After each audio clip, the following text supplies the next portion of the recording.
Lisa. Hello, everybody.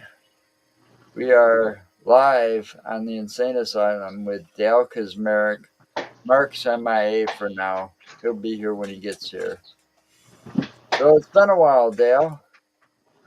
What have you been up to?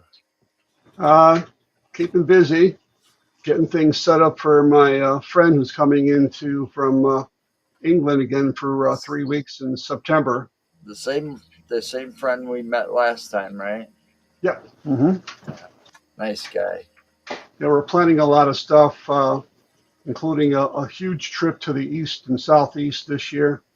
He's going to be coming along on that, going to battlefields and um, different prisons and spook lights and plane crashes of celebrities and I mean, you name it, it's pretty much in there. Yeah. Did I was going to ask you this because I met a very interesting character today. Okay, he is owns a house. He's owned the house for 21 years or 20 something years out in California on Cielo Drive. And Mm. it's got a lot of extreme paranormal activity. It's called the Omen House. OMAN. You ever hear of it? Is that the same house that Sharon Tate was murdered in? No, it's about 150 feet from that, and it was built on the cliffside about 20 years ago. Okay. It's like they got the land super cheap. Him and his father got the land super cheap, and it just had like the things the supports coming out.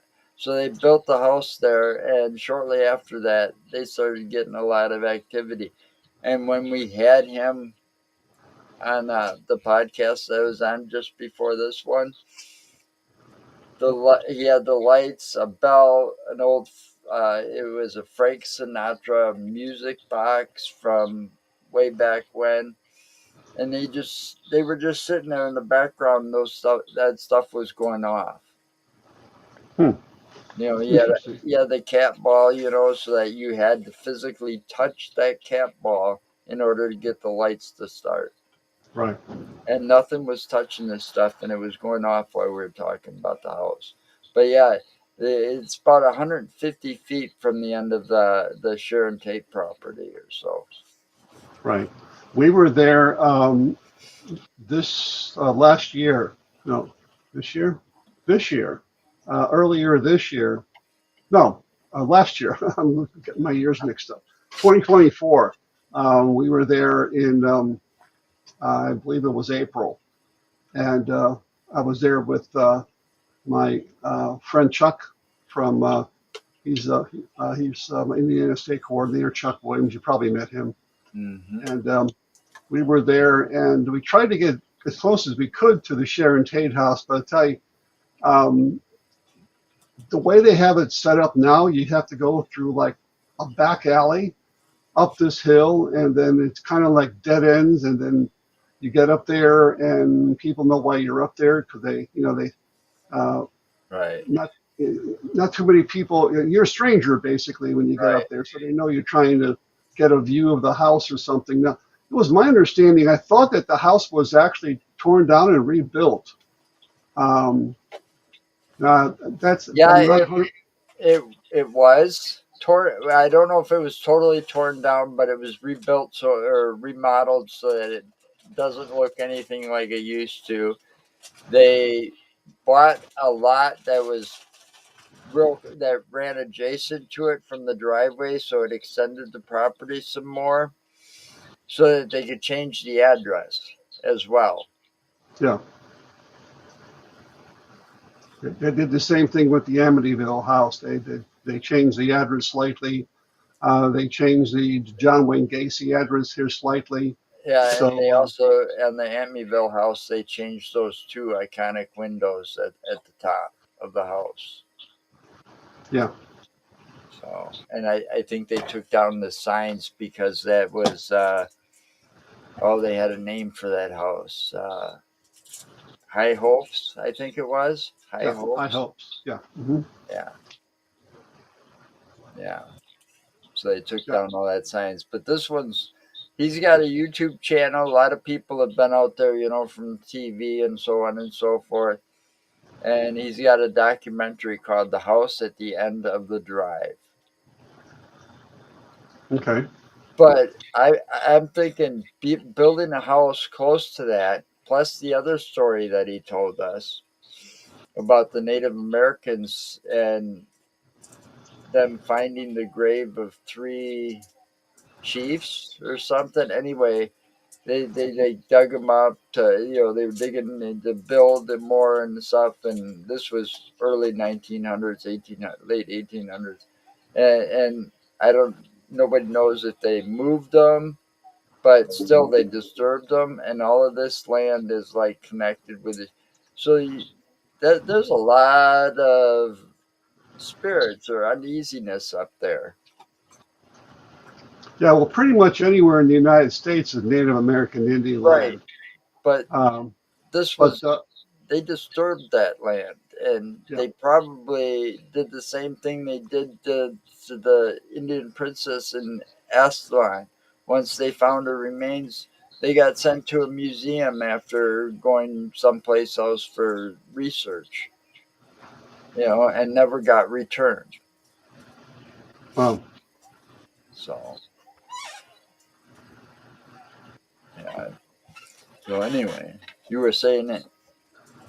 well, I was just going to say that so many places around the country I've investigated that have an Indian connection, not just because that the United States was an Indian country, but there were a lot of places that they were disturbed, the land was disturbed, or the graves were disturbed, or I mean, look at the Black Hills in South Dakota. I mean, all that stuff going on there. That was very, very sacred ground to the Indians, and um, you, there are all kinds of stuff that happens, in that area, even to, uh, to till today, even. Yeah, Yeah.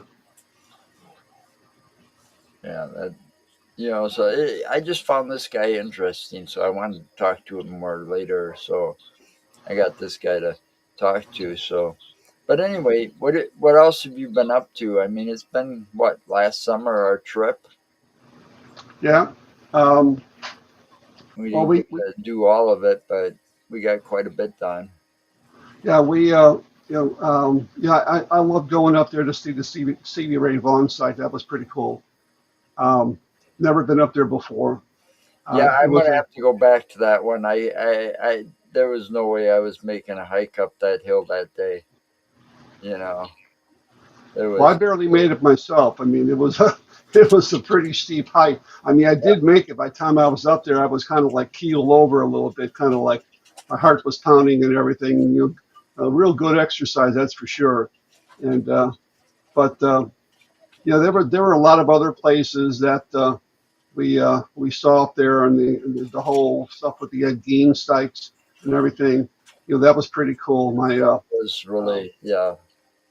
it was strange because I mean, you as soon as you walked in the town, people knew that you were strangers, and they probably knew why you were there, and they Yep. kind of watched you the whole time you were there, Yeah. following you around and everything. And it was just not a very welcoming town, even though that happened. I mean, like so many years ago.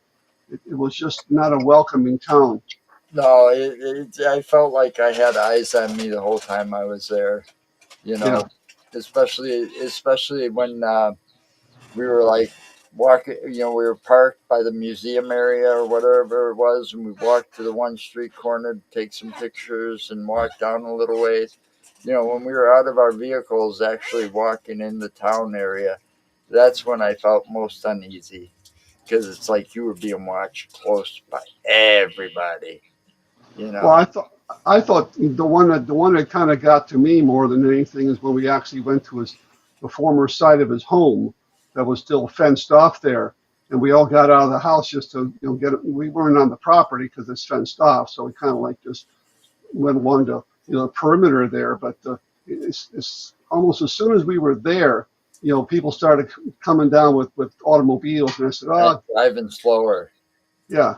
So I said, maybe it's time that we wrap this up and go someplace else. And then we ended up going to the cemetery. And I think that's the only place that we weren't bothered with, I don't think. But every place else, I mean, I remember we were there in town, and we got out over there and we were trying to find that hardware store. Mm-hmm. Um, and they had, like, in a lot over there across the street, they had some sort of, I don't know if it was like a farmer's market or something. But this one woman, I tell you, she locked eyes with me as soon as I got out of the car, and I tell you, that was the whole time I was there. She had locked eyes with me, so I had to literally put my jacket over my ghost shirt because I didn't want her to see that. That's the reason we were out there for. But yeah, Yeah. it And was a time that. here I was driving around the big billboard. Yeah, well, I'm driving around with ghost plates, so I mean, it doesn't help though either. Well, that's right. Yours does have ghost place, doesn't it? Yeah, Yeah. yeah. So, but yeah, I know Paul really enjoyed that because that was kind of, he really wanted to see that site up there. So I'm glad that you were able to arrange that, and we were able to go up there, and then we went into that museum too, where he was actually a prison at one time or Yeah, he something, was and kept until I transferred him and found him mentally whatever. They found him incapable of standing trial, and they transported him to Madison to Mendota, which is now known as CWC, yeah, CW. Central Wisconsin Center. Thank you, Central Wisconsin Center. yeah, So, but it's a big mental hospital that has got a lot of activity. I'd love to get in there right, because the place that he uh, was when he passed away has a lot of underground tunnels and stuff around there to hmm connect one building to the other building. And it's like I've heard stories of a couple of friends of mine that worked there back in the day, and it's like, oh, I'd love to get into that place. yeah, But it's another one of those government buildings that they're not going to be too hype on you coming in to investigate paranormal activity. But when he passed away in his room, seated in a wheelchair, rocking chair. And somebody had that rocking chair. I was in contact with him for a while in storage mm. because he was working there during that time. Yeah, if you remember, we almost didn't get in that museum. Yeah, When we got there, I it's know just like, that yeah, was an unfortunate thing that are, happened. are they going to let us in? They're not going to let us in. They're finally going to let us in, and then when we got there, they didn't mention anything about Ed Gein until we brought it up. Right. He says we Yeah. don't like to talk about it unless people bring it up. They Right. were supposed to have his guns and his knives there and all that kind of stuff. Yeah. That's unfortunate that your friend that set this up and we were going to be able to do something there. They canned him or something. Yeah, well, it kind of, from what I've seen, I haven't really talked to him lately because the guy's kind of been busy, it looks like. But it looks like he's got something else going on up in that area that, I'm going to have to check out one of these days. I mean, I've got plans. Mark and I've got plans. The 4th of July is coming again. They decided last year, they said, oh, this is going to be our last event. And then all of a sudden, Mark got an email saying that they're going to do it again. And this is the craft side. So this comes into what I call insane asylum novelties. Because right now, I've got two laser engravers, all right, and I've got a sublimation printer, so I can make. And my wife makes jewelry, and we go out to events. And this one's like the biggest one where we've made the most money at every time.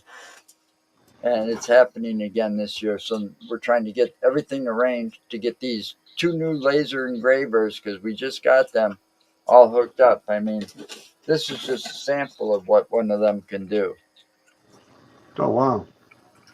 and this is just a little bit heavier than balsa wood. It would make a good coaster if you kind of laminated it or protected it. But yeah, it looks like it's burned. And I can do Nice. that on metal, wood, leather. There's a lot of endless possibilities. But this one was done with a mini laser engraver, but I've got a much bigger one now. So, Nice. and I'm going to take a picture of our. I got a picture already set of Nick from that area. Nick Moulet, and it's one of the famous pictures of him sleeping. And I'm going to engrave that, do that and give it to him for his birthday because it just passed not too long ago. Okay.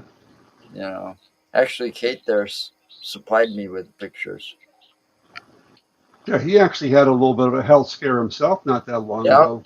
yep. He did, and then another friend of ours did. He was in a coma for a while too.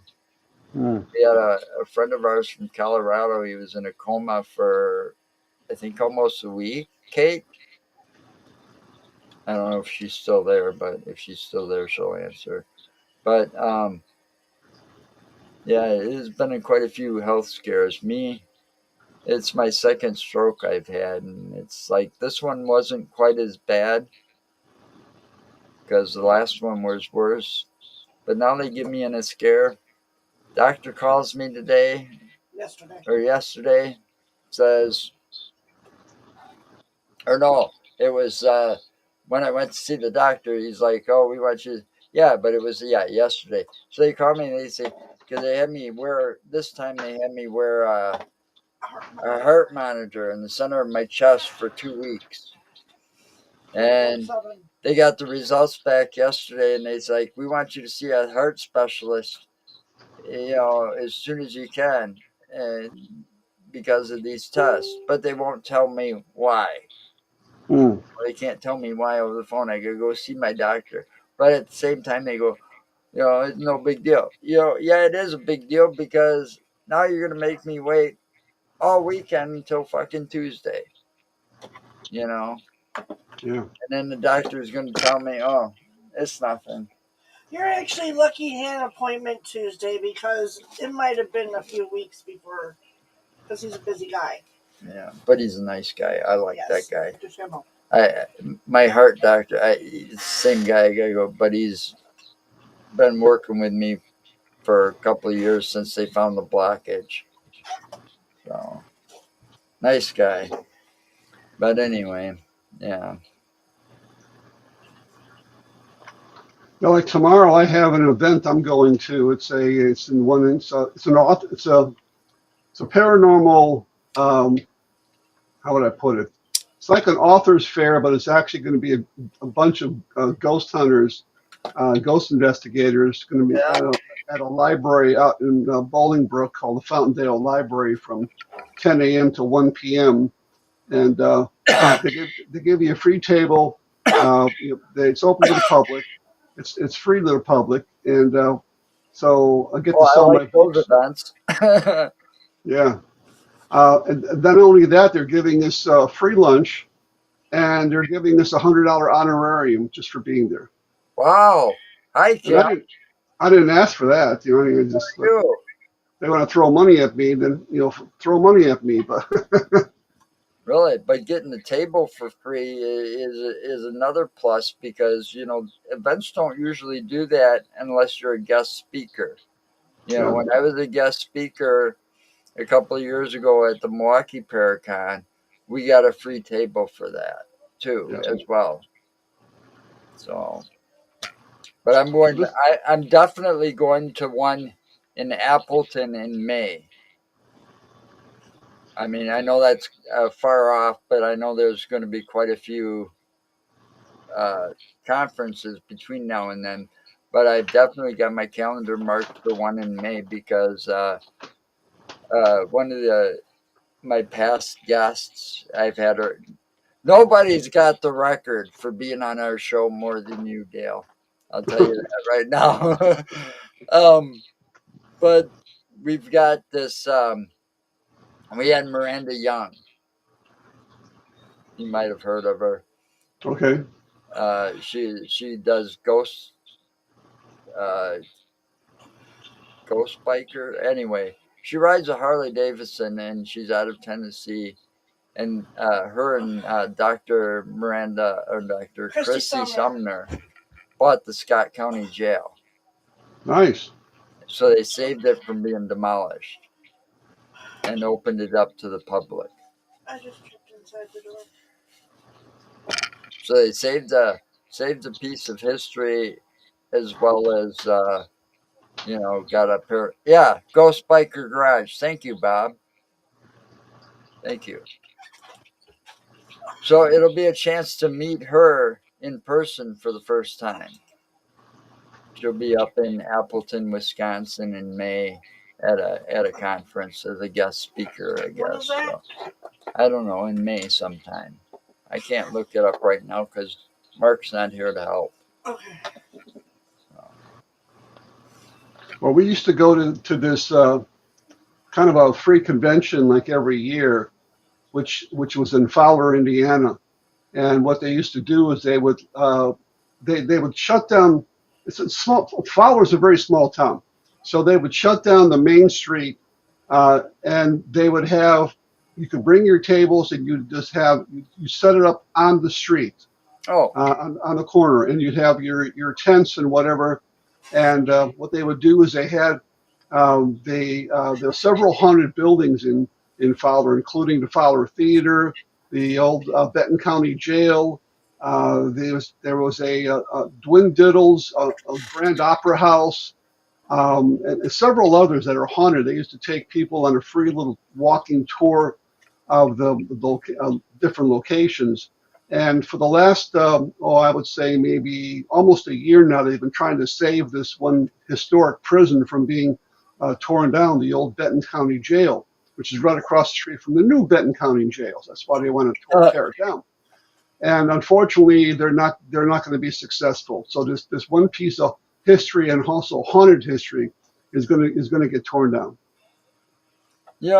it's too bad some of that history can't get saved. I mean, the last time,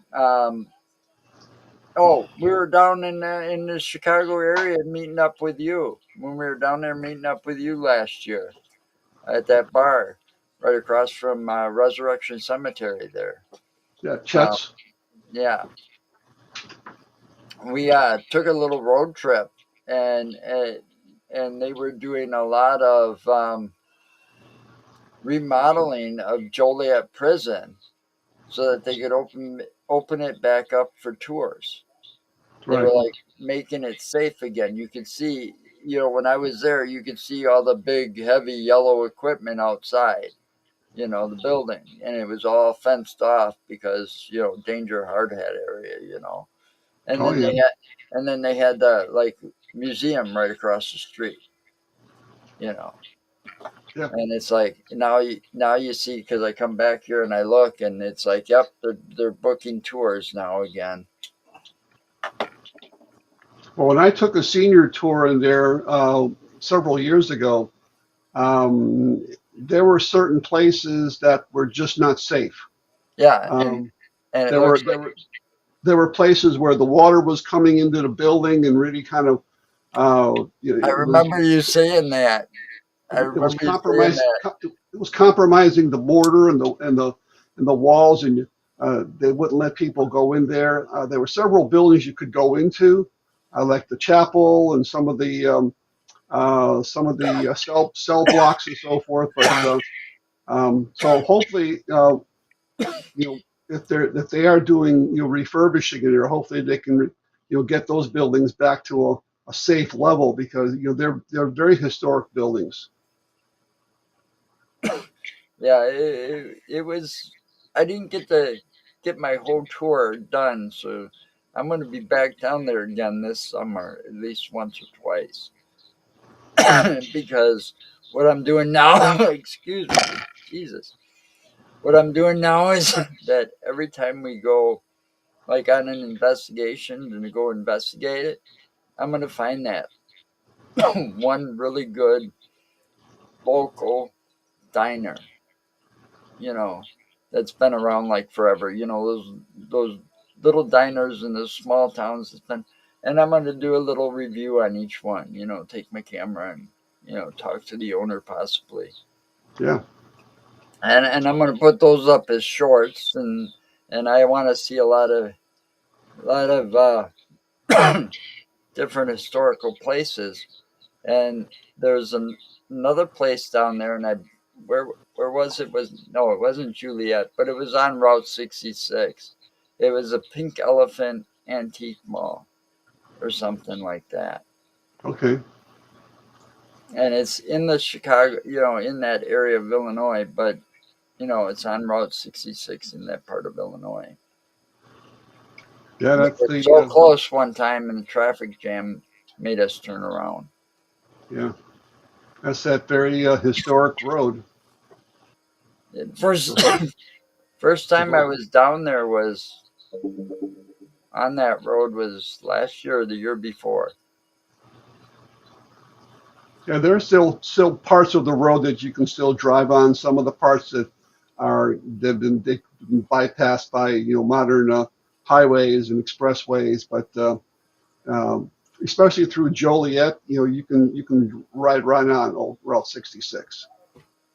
Yeah, I think that's where that isn't that where that Harley Davidson shop was in Joliet. It's where it had the big Route 66 painted on the pavement in the parking lot Yep. Mm. because it sat right there on 66. Yep. Yeah, I mean, I'm not done yet. I got a lot of things I still want to see. You know. The Joliet History Museum is also on Route 66, and it's allegedly haunted. We were able to when we had actually set up. I had set up this investigation. It was a dual investigation. We had spent 2 hours in the museum and then 2 hours in the prison.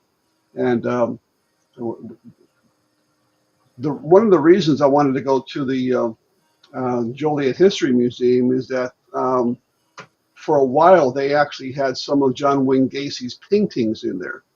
Really? Um, Pogo the Clown and other things of that nature, but they were kind of like on loan, so they kind of moved around the country. Of course, when we were there, they weren't there, unfortunately. But John Wayne Gacy did actually spend some time in a Joliet prison as well. Yeah, but didn't he also spend time in Chicago?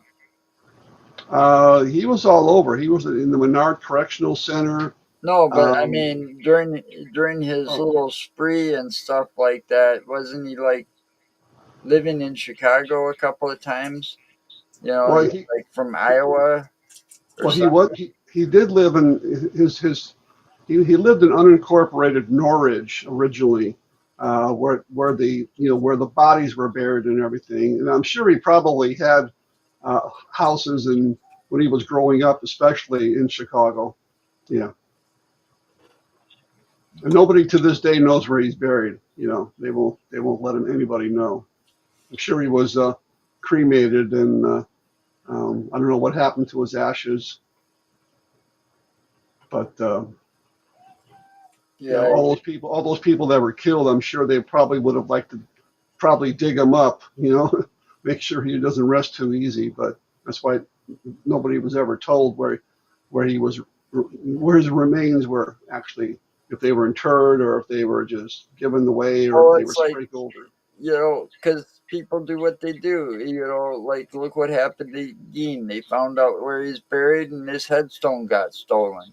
Yeah, You yeah. know, I mean, people are nuts Oh sometimes. yeah, yeah. I mean, I don't know why they do it, but you know, Well, look at the woman that supposedly is one of the candidates for Resurrection Mary, Mary Bergovi. People, they found out where she's buried, over on the 79th Street side in what used to be Section MM. yeah. And they started to go out there and they started to dig up her body because they wanted to see if she was still in the coffin. Because they thought that, well, maybe what we're really seeing is not really a ghost, but a real person walking around or something. Or maybe it's the ghost. We want to see if she still got the shawl and the dancing shoes on and the dance gun, which is all stupid because Or it's maybe some of them still had that old fashioned thing. She's a vampire and we gotta go stake her. yeah, yeah. You So know. they had to remove the headstone from her grave, but she's between two other Bergovies, or right next to another Bergovie, so which is probably her mother. And if you know where to find it, you can find it. But if you don't know where to find it, and you go to the cemetery to ask, they are not going to let you, give you that information unless you can prove that you're next of kin of some way, because they probably know what you're there for, Yeah. sightseeing. Yeah. Yeah. It's you got to be careful. That's one thing that we're always cautious of, not breaking any laws like trespassing or not being in the cemetery. I know people say, "Oh, you should go late at night" or something like that, but sometimes cemeteries close at 10 o'clock. Yeah, Whatever. So we don't want to break any laws, so we don't go there and do that. You know. yeah. Like lots of the Well, cemeteries in Chicago and area, they close at 5 and 6. it was you showed us it was a little bit of a hike, that cemetery that was like out in the middle of nowhere, it seemed like in woods deep. It was quite a hike from where we had to park to get to it. Off that old highway. Yeah, off a highway. Where was that? That Talking was about talking about Bachelor's Grove Yes, Cemetery. Yes. yes. Yeah. Now that place, it's like, what the hell was going on there? I mean, you talk about people being disrespectful.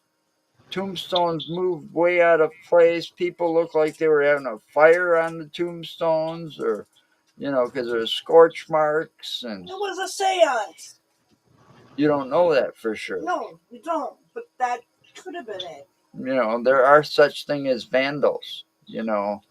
I Oh yeah. mean, Forest Hill Cemetery, being one of the oldest cemeteries and considered one of Madison's most haunted cemeteries, is also got uh, all these buried service members from all the wars, Civil War, World War, all those wars from the Civil War on up. All right, and they these vandals went in there once. It was all over the paper and all over the news. Went in there once, stole all the flags, because people. What is that holiday that people go and put Veterans Memorial? Day. Isn't it Memorial. Memorial Day or Veterans Day? They go and place the flags out there next to the loved ones and such. All these people went in there and gathered them all up and started them on fire in the cemetery. Yeah. And the reward got pretty high, because that wasn't. I mean, they got hit a couple of times, but they were hitting all the Madison cemeteries like that. It went on for a while. That was like about Wow. 25, 30 years ago. Well, see, that's why Bachelor's Grove got so much vandalism out there, is because it's out in the middle of the woods, about a quarter of a mile off the main trail. I mean, they've had people literally, mark graffiti all over the stones. They've actually dug up bodies. They've actually put those through those headstones into that little lagoon, that body of water that fronts the cemetery. Um, there are markers to this day that nobody knows where they're at. I mean, there was one that was actually fished out of the water, uh, knee deep water, the 300-pound stone, which is still to this day at the Tinley Park Historical Society. They don't want to put it back because they figure it's going to get tossed in there again. And that's why that area is so well, it's under surveillance, with webcams and motion activated sensors out there at night. So if you're out there and within a few minutes they know you're there, and that's Cook County Sheriff's Ranger is going to come out there and give you a big fat ticket. Yeah, but Because you got to look at it at the teenagers' point of view because that's what they did. They find a nice secluded place like that. It's like time to party. yeah, yeah, You know, we had places when I was growing up. We had a lot of things to keep us busy, so we didn't have to look like for things like that. Thank you. yeah. You know. So what do you Yeah. got planned? What do I have planned? Oh, What's geez. next for Dale Kaczmarek? I have, I'm just starting to put together, like I say, plans for this year. We're going to make, one big giant, I want to call it a square. We're going to go all the way over to like Fredericksburg, Virginia. Um, I have my name on some panels out there that'll be out there, basically for all eternity. So my name is going to be on the battlefield, just like it is over in Gettysburg. Um, we're going to head like south, and we're going to go into Andersonville prison, um, investigate a spook light. I'm going to meet some other paranormal groups down there, the old Charleston jail, Fort Sumter, where the first shots of the Civil War were fired.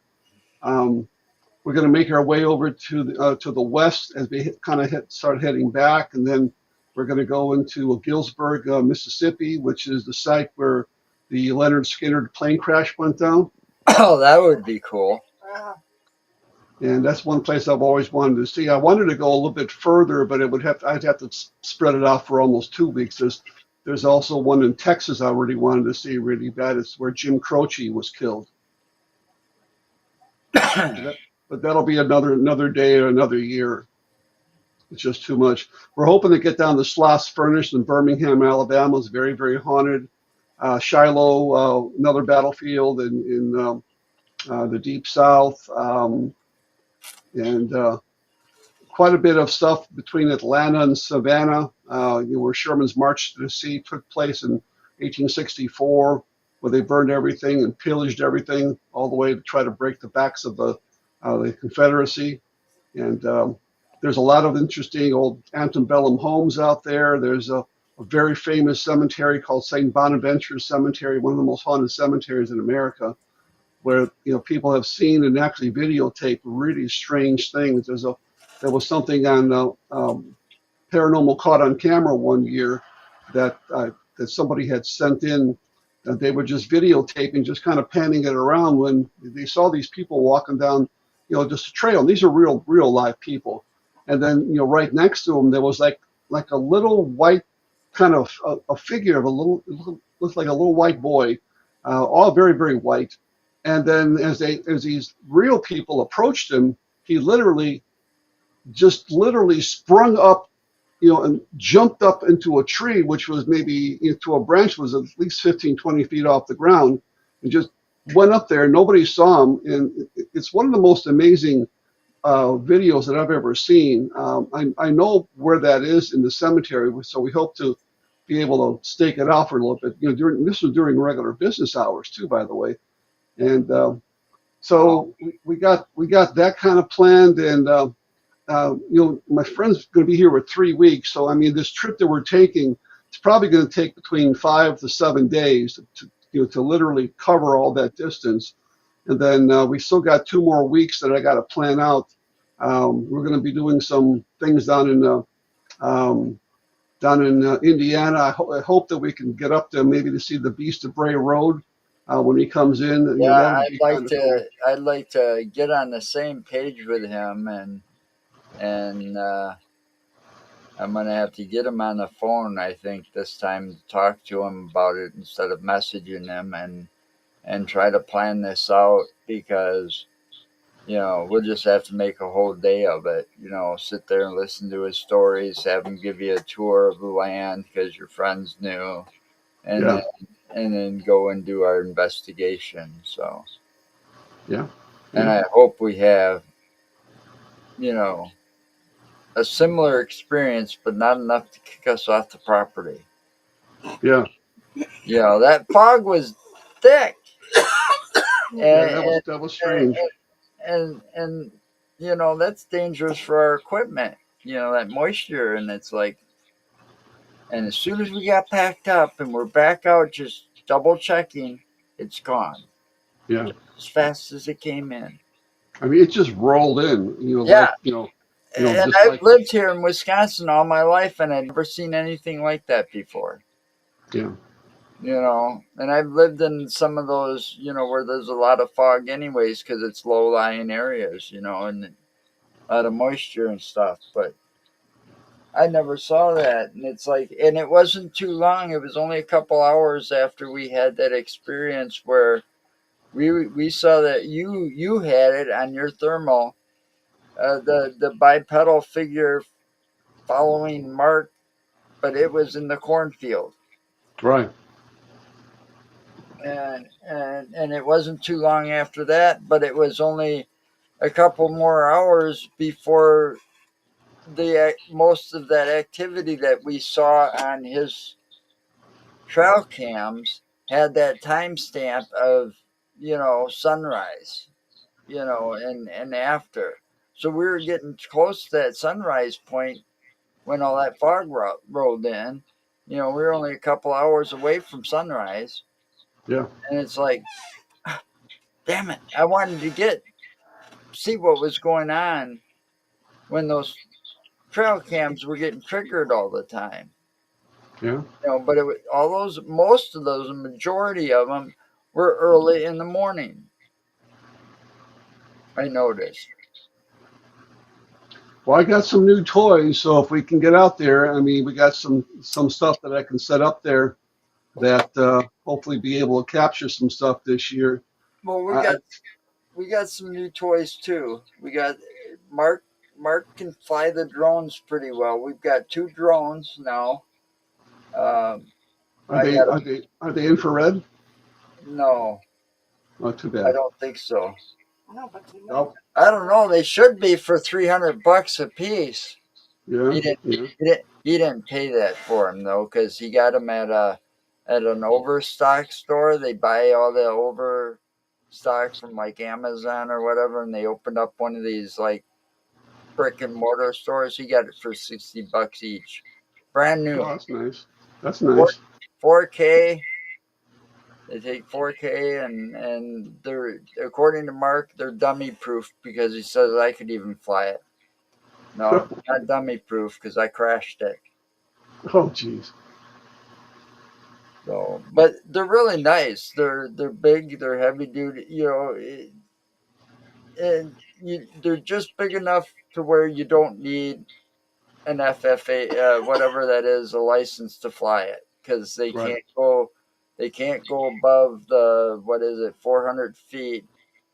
I think they got a limit of like 380 feet, and they can't go faster than so many miles an hour, or you gotta have a license to fly them. Yeah. Yeah, I found that out. And I think it's also they can't weigh over a certain amount too. There's a Yeah, weight limit or something on them, I yeah, believe. but these are made for people like us that hobbyists. Like Yeah. whatever. They're made as not as toys because they're better than toys. I've seen drones as toys, and those are cheap little things you can fly around the inside of your house.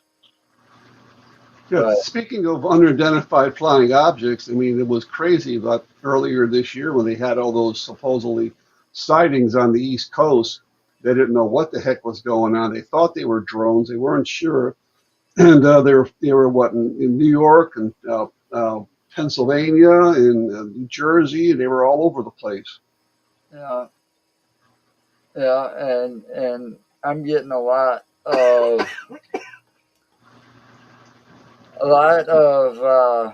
pictures sent to me quite a bit, and I'm not sure what to think of them yet because this source hasn't been very reliable. I mean, he was supposed to take us to that really old house in where was that? You remember where that house was? Hey, you remember where that house was? What house? Woody, that house that he was living in out there that was supposedly haunted. Looked like it had a Civil War sword hanging on the. New Glarus. Yeah, so we get out there and he doesn't show up and stuff like this, and it's like, then he tells me about he's in Madison or in the Madison area and he's taking pictures and he lives there now. He wasn't around. So it's like, and when I try to ask him questions or have him call me so that he can explain where some of these pictures were, because it's not, where he took them at. Because a lot of where he took them at would determine on, what they could possibly be. You know, Yeah, I mean, at this point, because I don't know nothing about where the origins of the pictures came from, I can't say anything one way or the other what they are. You know, yeah, I mean, some of them look convincing. Some of them look like they could be a camera glare, or a light glare from something else in the area. Because Madison's like Chicago. There's a lot of bright lights around. yeah. I still get a ton of pictures sent to my email all the time. I'm getting a lot now on Ring doorbells. I'm getting a lot on surveillance, backyard surveillance cameras that are IR. I'm getting stuff sent off of trail cams and things of that nature. And some of them are kind of creepy looking, but some I think they're, a lot of them were legitimately,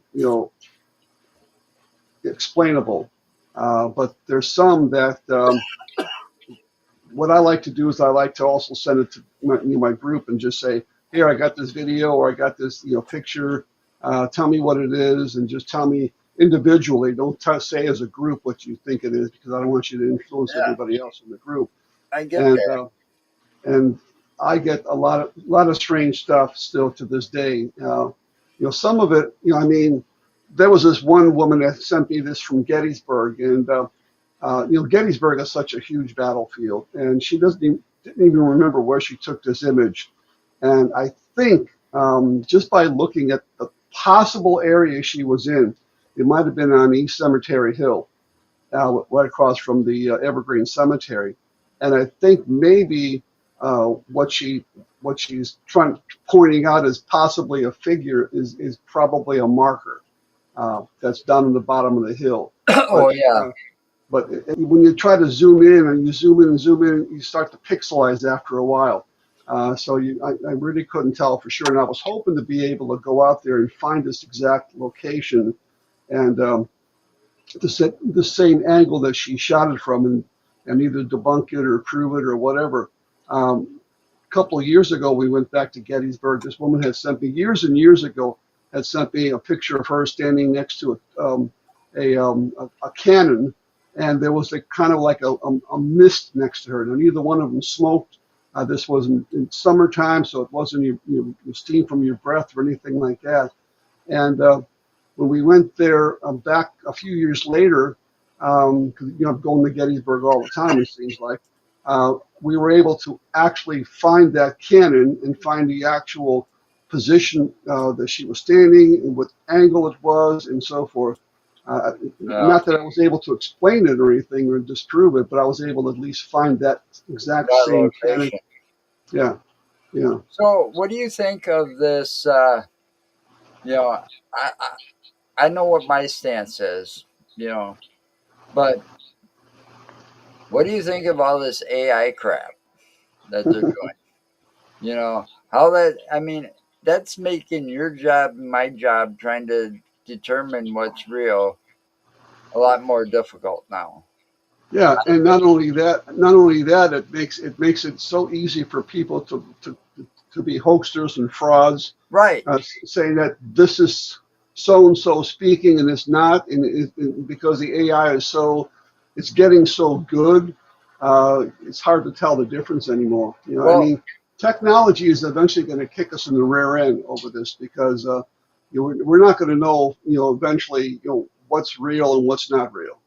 now I'm going to tell you a story or a true story that I know is fact with this AI technology. It was expensive on Netflix part.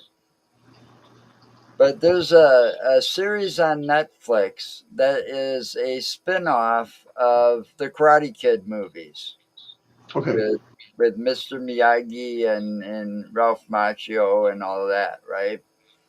Well, in some of their latest episodes, they've brought Mr. Miyagi back from the dead, so to Hmm. speak, because Okay. the actor that played Mr. Miyagi was also the first one that owned the restaurant on Happy Days, I think it was. Pat Morticia, I can't even say his name. But anyway, they used AI technology mixed with some more technology and brought him back for a couple of episodes, right down to his voice. Yeah. And it's like, are you kidding me? The next thing you know, they're going to be bringing back the guy that did the Darth Vader voice. Uh, Yeah. because it was such a he did everything from commercials to animation because he was in Lion King and stuff. You know, Well, and all they have to do is get a sound bite of somebody's voice, and right, they can take that with AI and they can make it sound, a word here, a word there, and splice it together where it actually sounds like he's talking, he's giving a speech or yep. whatever the case may be.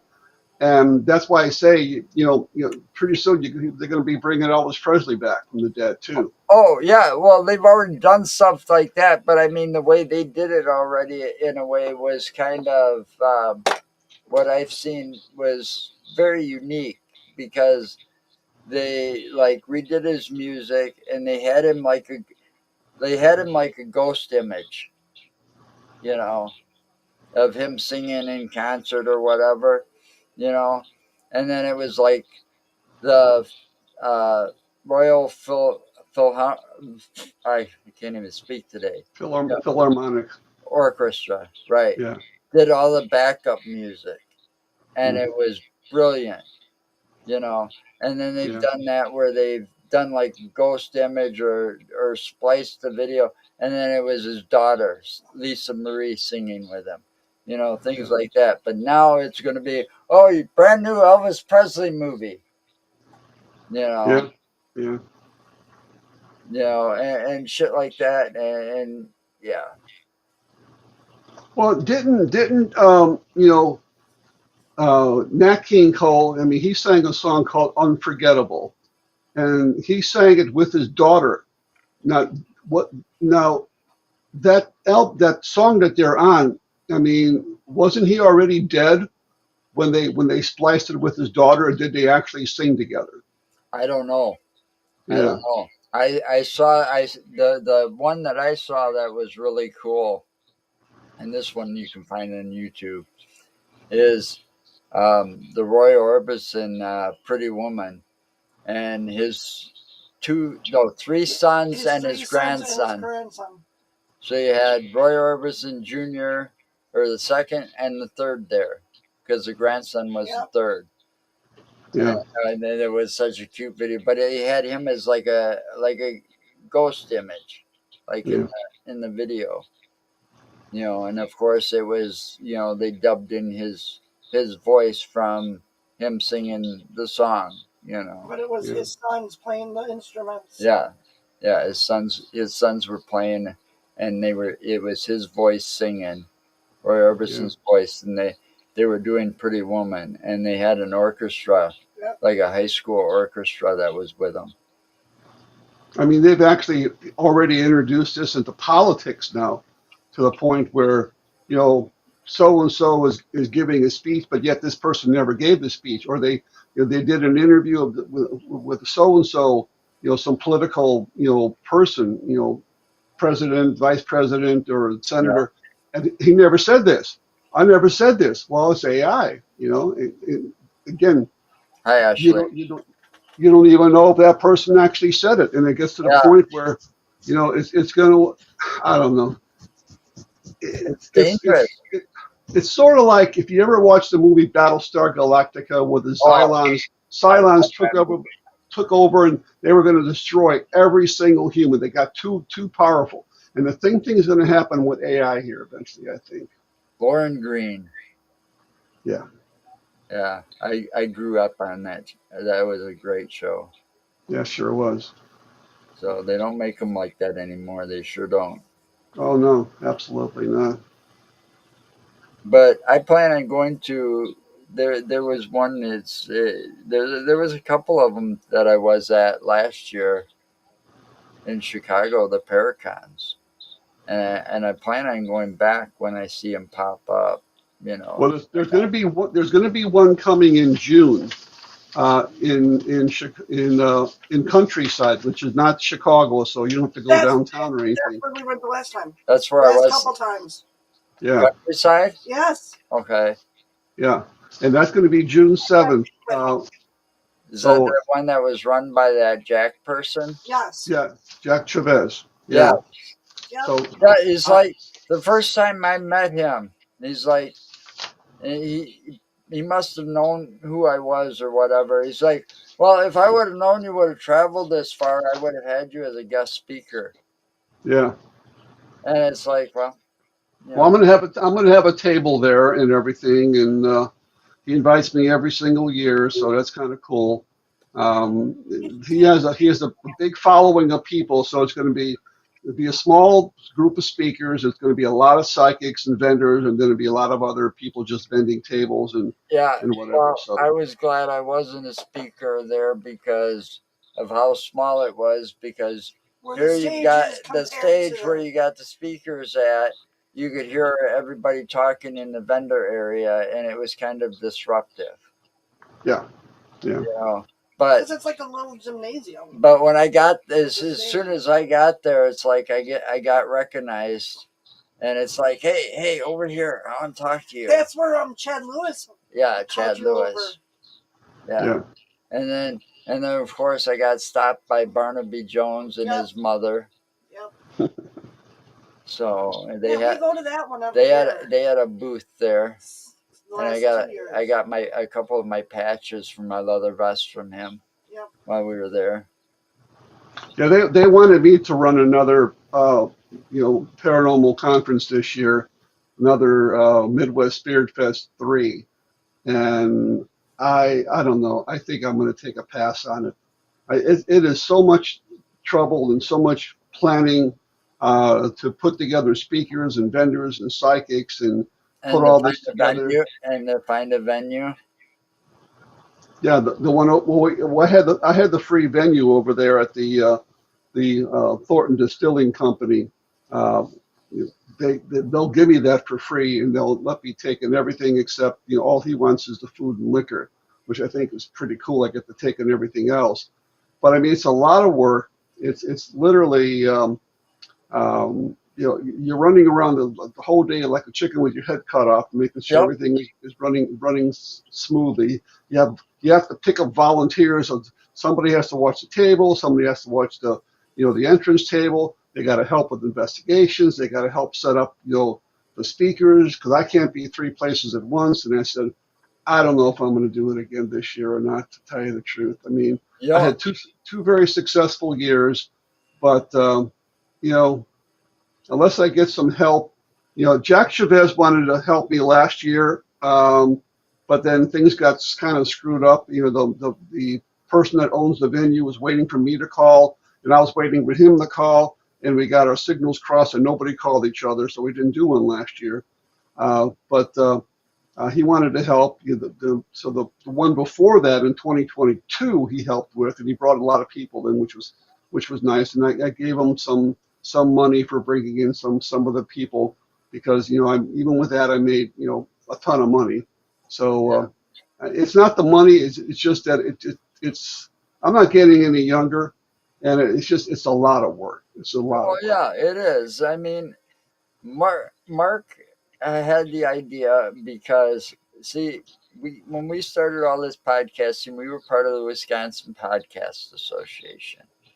So, and then it went to hell because there was only one person in charge of that, and she's since passed away. She was fighting cancer for a long time and got really bad, so they only had the two award ceremonies. The last one was the year that we won our award, and then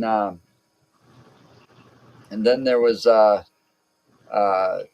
Mark wanted to do a paranormal conference because he's like, oh, we could do one in closer to the Dane County area, like the one in Milwaukee. And I'm like, I don't think so. I mean, when I was watching this woman, she was a really nice gal. Her name was Allison something. I can't remember what her last name was, but she was in charge of this guy. She was running around like you said, like a chicken with her head cut off. You Yeah, know, yeah, even while the event was going on, she had to answer everybody's questions, make sure everything was running smoothly. I didn't yeah, see that woman sit down one time the entire time we were there. yep, yeah, And it's like, are you kidding me? And then Mark's like, oh, we should do that. He comes up with this idea. Oh, we should do this, but like closer to like the Madison or area and do that, and because they don't have one really that we know of. yeah. And it's like, I don't think so. Oh, we can do it. I said, no, it'll be all put on me because you work and you ain't got the time. Yeah, yeah, And there's no way. Yeah, I know what kind of work goes into those kind of things because we had, when we did the events, I worked for a chain of video stores long before Blockbuster came around. Okay. And that's back when VHS tapes were still being rented. That yeah, was the thing, VHS and beta. Those were the things when I worked in the video industry. We had one, two, three, four stores in Madison.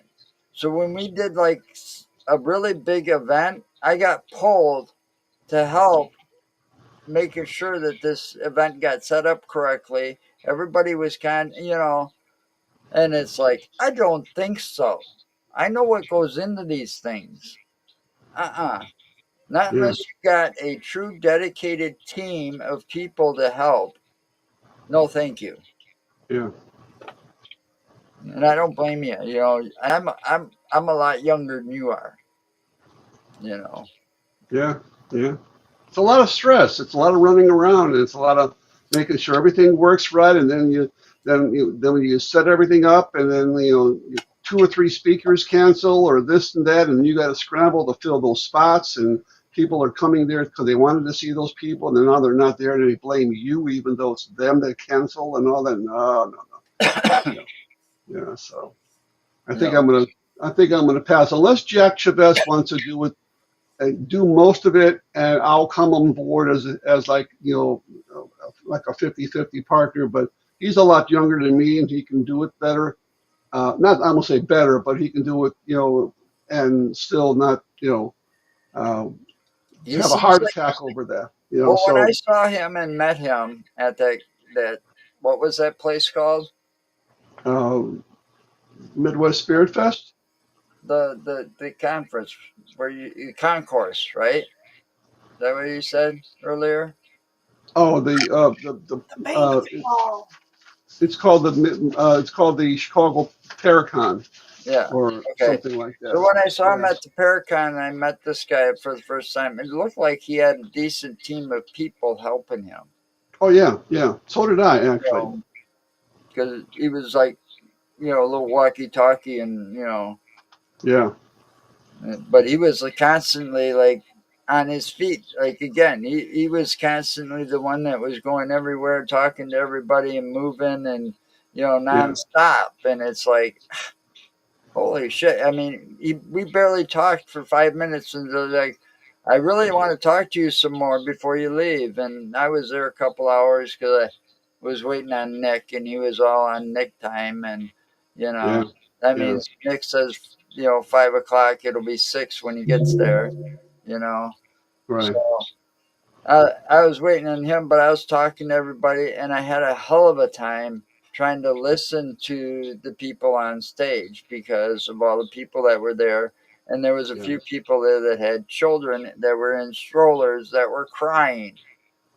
And it's like yeah, they stayed close by the stage, and it's like I wanted to yell, and it's like, why can't you go outside? There's Yeah. speakers going on, and with the speaker things, you couldn't really hear them anyways. Yeah. Because there was a couple real interesting speakers there that I really wanted to listen to, and had a hard time, because you got distracted by all that outside noise. And I'm not shooting uh, Jack down at all, because he's a really nice guy, but that venue is just not set up for that Yeah. kind of thing, that kind of event where because you got to have the speakers, you know, Separate. Yeah. yeah, Yeah. separate so that the noise pollution doesn't interrupt what they say. Yeah. Especially nowadays when you got some people that are maybe hard of hearing and they Right. really want to listen in. Me, I'm not hard of hearing, but it ain't going to be long, and I might be at this rate. I'll be like, turn up that hearing aid. What'd you say? Huh? Huh? Well, listen, my friend, I think I'm going to Yeah, take off. I yeah. have It's to. time to. It is past our hour. I I'm have to run sorry and that get some. Mark never showed up. That's okay. Just tell him I said hello. Send me some dates, I and sure and will. I'm gonna do it. I'm gonna try to set something up with Lee because one way or the other, I want to go back. So I'm gonna Yeah. call him on the phone after after my hand and stuff gets a little better. I'm guessing a few weeks. I've got a lot of work around here I want to get done first, but I'm going to contact him before it gets too late because during that time it won't be too hot. The mosquitoes shouldn't be out either. Yeah. So if it's September and I'll talk to him and see when he'll be around and pick a weekend and try to set something up and make sure that all our communications are straight. He knows it's going to be an overnight investigation, and we're going to be there early. Like 5, 6 o'clock or something like that, so that he has time to sit down and talk with us and stuff. You Sure. know, tell us all the stuff that he's seen captured recently. Yeah. All right. It's always nice talking to you, my friend. And you Yep. take care of yourself. And I'll be sending you some dates and times and so forth. And we'll see if we can get together this year and do some things. Yeah, that would be great too, even if I have to come to Chicago Yeah. There's or plenty of Indiana. places to see here. Yeah. Even Absolutely. Indiana isn't too far for us, we found out. Yeah. So, I mean, because we drove through there to get to Michigan. This year, to go to Michigan, we're going to go Up and up, over, up and through Green Bay area. up and over Yeah, the yeah, Upper Peninsula. yeah. We'll have to take a ferry across or something. No, No. the Mackinac Bridge. Oh, that's Mackinac right. Bridge. That's right. You The said, bridge I'm going to yeah, the bridge you're gonna, dread going over. the bridge I told you could pull over and then I'll drive. Yeah. So anyway, have a good weekend, Dale. Thank you for Okay. coming on. Sure. And Anytime. everybody out there, thank you for watching. Stay safe. Have a great weekend, and we'll see you next week. Anything's possible. Yeah, anything's possible. Yeah, you got to get me back into that.